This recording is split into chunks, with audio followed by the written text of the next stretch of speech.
Have you ever heard of the ghost of the Appalachians?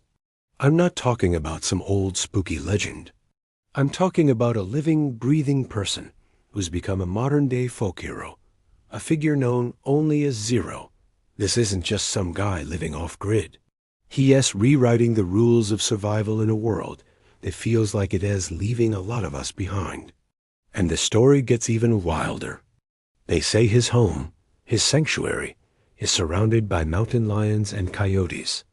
He doesn't just coexist with the wild. He walks with it. In the deep-rooted folklore of these mountains, the greatest heroes have always been the ones who could venture into the wilderness and return with gifts for their community.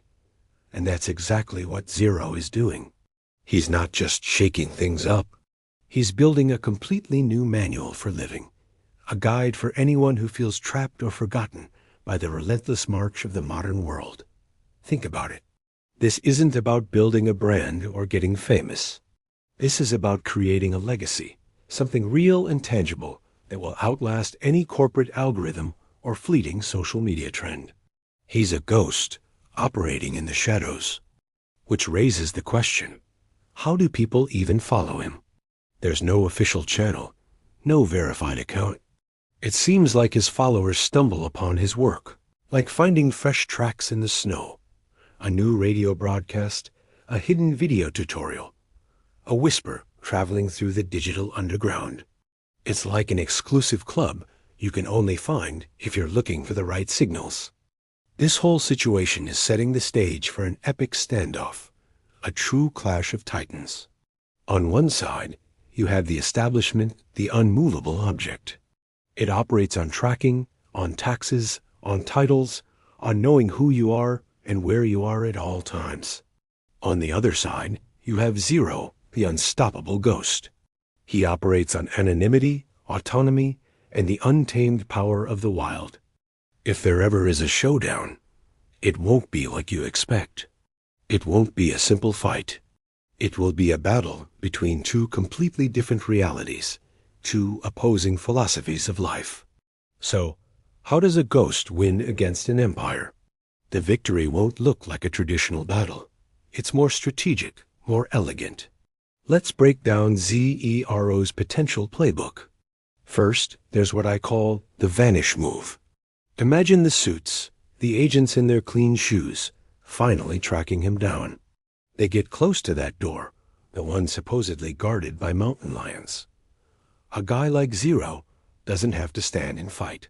He just disappears. He deletes the Bandcamp page, shuts down the radio transmitters, and melts back into the brush, leaving no trace. How can you possibly catch someone who, officially, was never even there? He's a ghost in the system, and ghosts can't be handcuffed. Next, there's the martyr effect. This is a massive public relations trap for the establishment. Think about the optics. Here you have government forces moving in on a man whose entire reputation is built on helping people. He gives free, refurbished computers to kids in need. He fixes furniture for the elderly.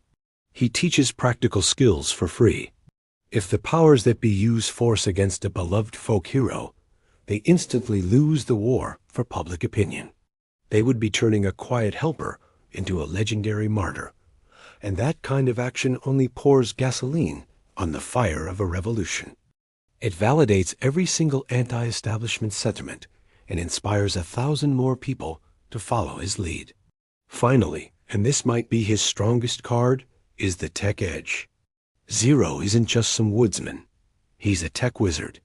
His expertise in Linux, open source software, and independent broadcasting means he's prepared for this. It's almost certain he has digital dead man switches in place. Encrypted backups of all his knowledge, all his tutorials, ready to be automatically released to the world if he's ever captured or silenced. So even if they get him, they can't stop the signal. They can't erase the knowledge he's already distributed. The tools for empowerment are already out there in the hands of the people. They can take the man, but they can't kill the idea. The ghost's legacy would be cemented, his mission accomplished, whether he's free or not. The story of Zero is more than just a fascinating tale of one man against the system. It's a powerful symbol of a growing movement. It's about decentralization, self-reliance, and community empowerment. It asks us to question our dependence on fragile, centralized systems and to think about what it truly means to be free in the 21st century. He's showing people that you don't need permission to build a better world for yourself and your neighbors. You just need the knowledge, the courage, and the will to act. And in a world that often feels out of our control, that's an incredibly powerful message.